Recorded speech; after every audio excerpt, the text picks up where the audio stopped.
I've kept beasts for 31 years, and I have never once called it a job I loved. I called it work, the way a man calls a tide work, or a winter. You don't love a winter, you just know how to stand in it. Bay 7 was where they sent the ones nobody wanted to sign for anymore. The cull wing, officially, though nobody on Meridian Station said that out loud if they could help it. Easier to say Bay 7, easier still to say nothing. Vantar 9 came to me in his 3rd year of service. A thresh-bound siege-line war beast, bred for the kind of work that leaves craters. 6-legged, plated along the spine in scale the color of wet iron. Jaw built to open doors that weren't meant to open. I named him Bram the 2nd week, mostly because he hated the number and would flatten his ear ridges every time a supervisor read it off a manifest. Bram never flattened his ridges at me. That was the whole of our arrangement for 9 years. I fed him, I mucked his pen, I didn't call him a number, and he let me get close enough to check his teeth without taking my arm off at the shoulder. Then the scale rot came through Bay 7 like a bad rumor, and it took the young ones first, and then it took Bram. I watched him go down over 6 weeks. Watched the plates along his spine go the color of ash instead of iron. Watched him stop lifting his head when I came in with the feed cart, which had never once happened in 9 years. Not even the week I'd had the flu myself and come in anyway smelling wrong to him. Overseer Crane came through on a Tuesday with a data slate and a face like a closed account. Vantar 9 is resource negative, he said, not looking at the pen, looking at the slate. Feed allocation, medical draw, floor space, none of it justified for a unit past salvage. I want him processed by end of cycle. He's not past salvage, I said. He's eating station resources for a return of 0, Crane said. That's the definition, Handler Haas. I didn't argue with him. Arguing with Crane was like arguing with weather. Technically an option, practically a waste of breath that weather wasn't going to feel. I just didn't sign the processing order. I let it sit on my desk under a ration ledger, where it would take a man an inconvenient amount of effort to find it again, and I kept feeding Bram by hand when he stopped taking the trough, warm broth mix through a feed tube I built myself out of parts requisitioned for something else entirely. The other keepers thought I'd lost the plot. Machine, who ran Bay 5, told me straight that I was pouring good rations into a corpse that hadn't finished the paperwork yet. I told him a corpse doesn't turn its head toward the sound of a voice. Bram still did that. Barely. Once a day, sometimes twice. It was enough for me. I want to be honest about what those 6 weeks were, because I don't think honesty needs decorating. They were long and they smelled bad, and I slept on a cot in the equipment closet 3 nights out of 5, so I'd hear him if his breathing changed.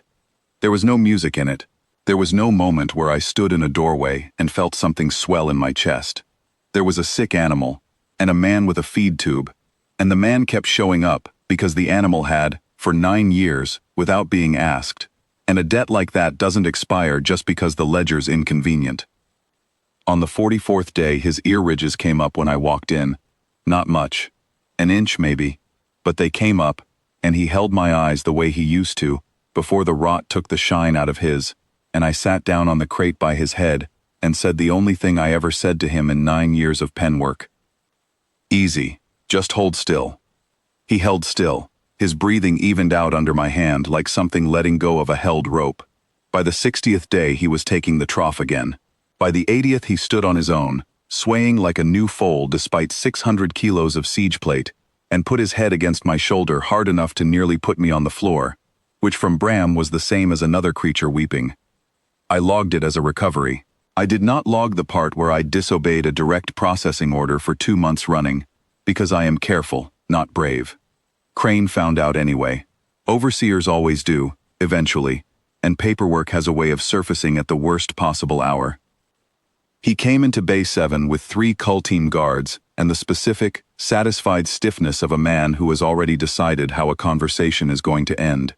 Bram was up on all 6 legs by then, thin still, dull, but standing, and eating, and turning his head at the sound of the door the way any healthy animal does. "You falsified a status report," Crane said to me, not raising his voice, which was somehow worse than if he had. "Unit is being reallocated to processing effective immediately, and you're being reallocated to a disciplinary review. Team, secure the beast." The guards moved toward the pen gate, with the kind of confidence men have when they've never actually stood next to a threshound at full height. I stepped in front of the gate without deciding to. The way you step in front of a chair a child is about to fall out of. "He's not processing weight anymore," I said. "He's a recovered unit. Check the last 20 days of the feed log instead of the first 60. The order predates your falsified log, handler. Then the orders for an animal that doesn't exist anymore." Crane's jaw did something small and tight. He nodded at the lead guard, who reached for the gate latch beside my hand, close enough that I could smell the recycled air staleness on his uniform. That was when Bram stood up. He hadn't stood at full height in front of anyone but me in 2 months. I'd forgotten, honestly, what 600 kilos of siege plate looks like when it decides to unfold itself with intent instead of effort. The way the room seems to get smaller around it. The way even the overhead lighting seems to dim by comparison. He came up slow, wobbling on legs that by every medical chart in the station shouldn't have held a quarter of that weight yet, and he put himself between the gate and me, lowered his head level with the lead guard's chest, and made a sound I had never once heard him make in 9 years. Low even, and utterly without hurry, the sound of something that has already decided the outcome and is simply waiting for the room to catch up. Nobody in that bay was confused about what it meant. The lead guard took his hand off the latch like it had gone hot. Crane took 1 step back before he caught himself doing it, and by then it was too late. I saw him see the other 2 guards notice that he'd stepped back first. "Handler Haas," Crane said, and his voice had lost its stiffness entirely. "Control your unit." "He's not mine to control," I said. "Never was. I just fed him when nobody else would." Bram didn't growl again. He didn't need to. He held the ground he'd taken, head low, breath slow, and looked at Crane with the flat, patient attention of something that has all the time in the world and no interest whatsoever in using it on him. Crane stood there a moment longer than a man in his position should have, working out. I could see him working it out. That there was no version of this where he ordered 3 guards into arm's reach of an animal that size while it was looking at them like that. Not without a report afterward that would ask him exactly why a resource-negative unit had put itself between a handler and a cull team of its own accord. He was not a stupid man. He was a careful one, same as me, just careful about different things. "Reprocess the status log," he said finally, to no one in particular, already turning for the door, "and get that thing's feed allocation properly refiled. I don't have time for this." He left without looking at me again. The guards followed him out considerably faster than they'd come in.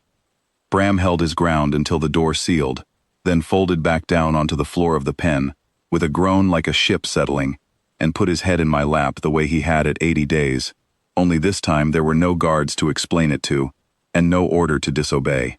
I sat there with 600 kilos of recovering war beast, breathing slow against my knee, and I said the only other thing I've ever said to him. "Good man." The station log, when it finally got filed properly, listed the case under a designation some clerk in records coined without asking me, the stubborn mercy they called it, which is a better name than I'd have given it, and truer than most things get filed as. I've kept beasts for 31 years. I still won't call it a job I loved, but I know exactly what I'd do the next time one of them got sick on my watch, and so does Crane, and so, I think, does Bram.